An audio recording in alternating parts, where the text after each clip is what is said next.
It's the Great Pumpkin, Charlie Brown, by Charles M. Schulz. It was a brisk autumn day, but it wasn't just any autumn day. It was Halloween. Charlie Brown was busy raking leaves while Snoopy was busy playing in them. Lucy stopped by with a football. "How about practicing some plays, Charlie Brown?" asked Lucy. "I'll hold the ball and you come running and kick it." "You must think I'm really stupid," replied Charlie Brown. "You just want me to come running up to the ball so you can pull it away and watch me fall flat on my back." "This time you can trust me," said Lucy, flashing a toothy grin. But Charlie Brown didn't believe her. "No," answered Charlie Brown. "No, no, and no." "Please, Charlie Brown," pleaded Lucy. "I have a signed document testifying that I will not pull the ball away."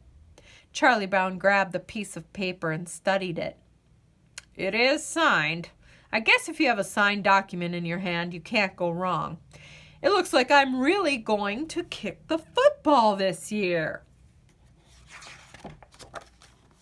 With that, Charlie Brown backed up and charged.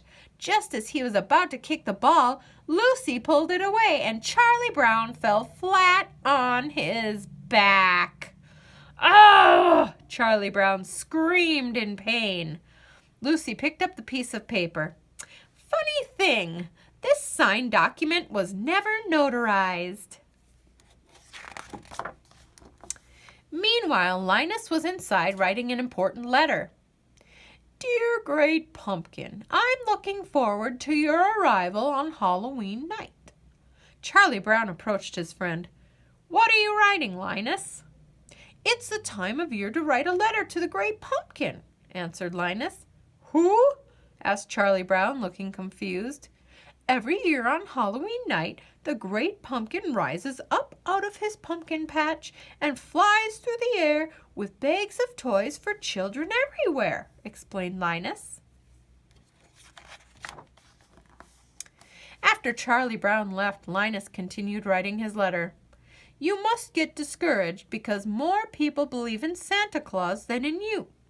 Santa does get more publicity, and that might make you number 2, but that means that you really just need to try harder." Just then Lucy and Snoopy appeared. "Oh, brother," moaned Lucy. "Linus, are you writing a letter to that stupid pumpkin again?" Linus nodded.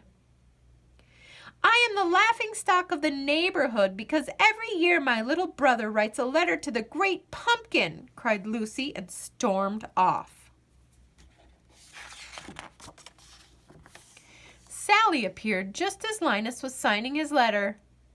"What are you doing, Linus?" asked Sally. Linus hesitated and then answered, "I'm writing to the Great Pumpkin. He rises out of the pumpkin patch on Halloween night and brings bags of toys for children everywhere." "Oh, Linus," swooned Sally, "you say the cutest things." "Hey, Sally, would you like to sit with me in the pumpkin patch on Halloween night and wait for the Great Pumpkin together?" asked Linus. Sally's eyes lit up. "Oh, Linus, I'd love to." Linus went to mail his letter.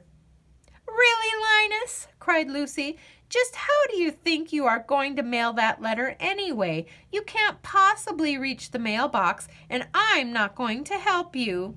Linus whipped his blanket in the air, hooked a corner of it onto the handle, and pulled open the mailbox. He then sent his letter flying into the air. Lucy watched as the letter slid into the open mailbox. "Like that," replied a triumphant Linus, and he walked away. Just then Charlie Brown ran up, waving a piece of paper in his hand. "Hey!" exclaimed Charlie Brown. "I got an invitation to Violet's Halloween party." Lucy rolled her eyes. "Oh, brother," she said with a sneer. "Charlie Brown, if you got an invitation, then it must have been a mistake." "Lucy, do you know if Linus is going to the party?" asked Sally. Lucy sighed. Probably not. That blockhead brother of mine will be out in the pumpkin patch making a fool of himself just like he does every year. But maybe there really is a great pumpkin, said Sally. Do I get to go trick-or-treating this year? Sally asked her big brother. Sure, Sally, replied Charlie Brown. Oh boy, exclaimed Sally. How do we do it? It's very simple, Lucy said. All you have to do is walk up to a house and ring the doorbell. When the person opens the door, say tricks or treats. Sally looked suspicious.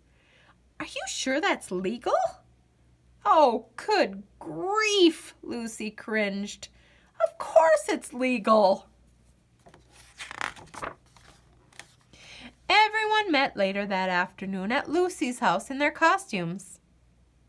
A person should always pick a costume which is in direct contrast to one's own personality, said Lucy as she lowered a witch mask over her face. Lucy looked Charlie Brown up and down. Really, Charlie Brown? What are you supposed to be anyway? Charlie Brown responded from underneath the cut-up sheet. A ghost? I guess I had a little trouble with the scissors. A moment later, Snoopy pranced by, all dressed up for Halloween. What is he supposed to be? Asked Lucy.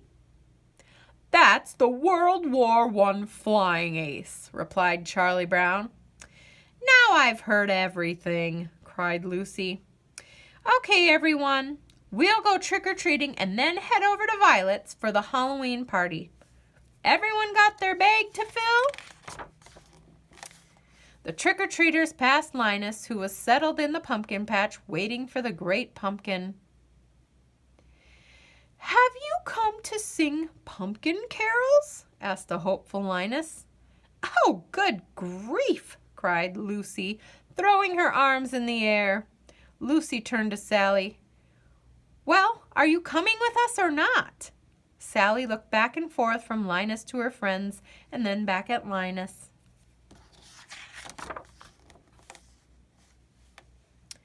After their friends left, Linus turned to Sally and said, I'm glad you decided to stay. Do you really think he'll come? Asked Sally. Tonight the great pumpkin rises up and flies through the air, bringing toys to children everywhere, exclaimed Linus.